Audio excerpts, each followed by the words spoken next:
Hi friends, welcome to our channel. இன்னைக்கு சுவையான chicken gravy எப்படி செய்யலான்னு பார்க்கலாம். குயிக் அண்ட் ஈஸியாக செஞ்சு முடிச்சிடலாங்க. இது ரைஸ், சப்பாத்தி இது கூட தொட்டு சாப்பிட்றதுக்கு ரொம்ப நல்லா இருக்கும். வாங்க அது எப்படி செய்யலான்னு பார்க்கலாம். சிக்கன் கிரேவி செய்கிறதுக்கு அடுப்பு மேலே ஒரு கடாய் வச்சுக்கிட்டேன். கடாய் காஞ்ச உடனே கொஞ்சம் எண்ணெய் சேர்த்துக்கலாம். இதில் இதுக்கு ஒரு பிரிஞ்சி இலை, 3 பட்டை, 4 கிராம்பு, 1/2 ஸ்பூன் சோம்பு சேர்த்துக்கணும். சேர்த்து இதுமாரி பொரிஞ்ச உடனே எடுத்து வச்ச வெங்காயத்தை இது கூட போட்டுக்கிறேன்.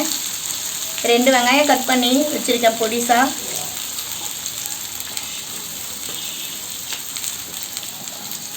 இது கூட சேர்த்துக்கிறேன். சேர்த்து இது ஒரு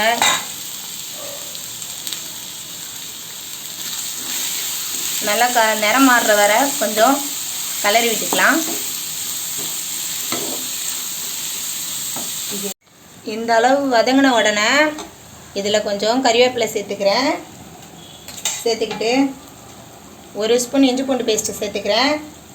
சேர்த்துட்டு இதை நல்லா கொஞ்சம் வதக்கி விடுங்க.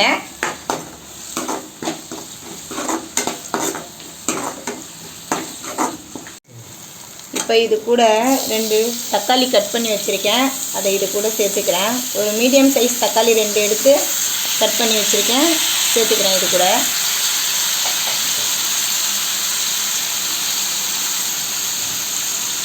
இதில் 1/2 ஸ்பூன் உப்பு போட்டுக்கிறேன். வதக்கி விடலாம்.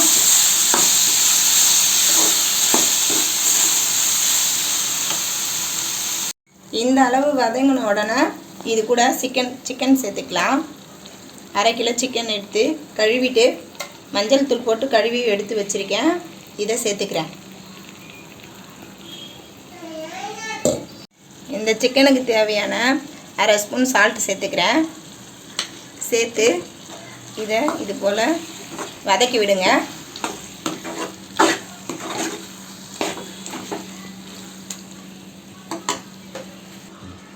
இப்போ ஒரு மூடி போட்டு இது ஒரு 5 நிமிஷம் வேகட்டும் பார்க்குறேன்.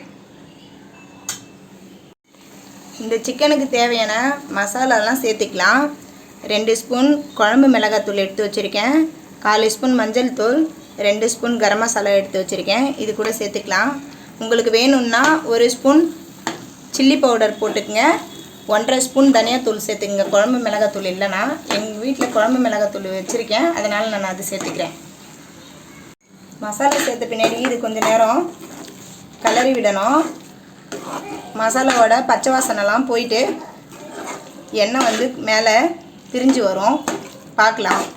ஒரு 5 நிமிஷம் இது இருக்கட்டும். இதில் கொஞ்சம் கொத்தமல்லி தழை போட்டுக்கலாம். போட்டுட்டு கொஞ்சம் நல்லா கலரி விடுங்க. இந்த கிரேவிக்கு தேவையான தண்ணி கொஞ்சம் சேர்த்துக்கிறேன்.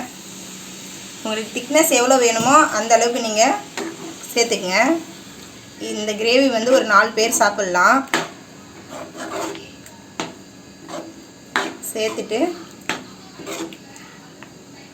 இப்போ இதை கொஞ்சம் ஒரு 5 நிமிஷம் மூடி வச்சுட்டு பார்க்கலாம்.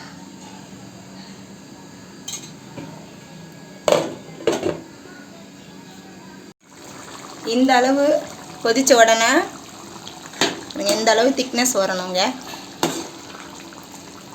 இப்போ இது கூட கொத்தமல்லி கொஞ்சம் கறிவேப்பிலை சேர்த்துக்கிறேன். சேர்த்துட்டு அவ்வளோதாங்க, சூப்பராக சிக்கன் கிரேவி ரெடி ஆகிடுச்சு. இது சாதம் சப்பாத்தி கூட சாப்பிட்றதுக்கு ரொம்ப டேஸ்ட்டாக இருக்கும். நீங்களும் இது போல் செஞ்சு பார்த்துட்டு உங்களுக்கு பிடிச்சிருந்தா லைக் பண்ணுங்கள், ஷேர் பண்ணுங்கள், சப்ஸ்கிரைப் பண்ணுங்கள். பாய்.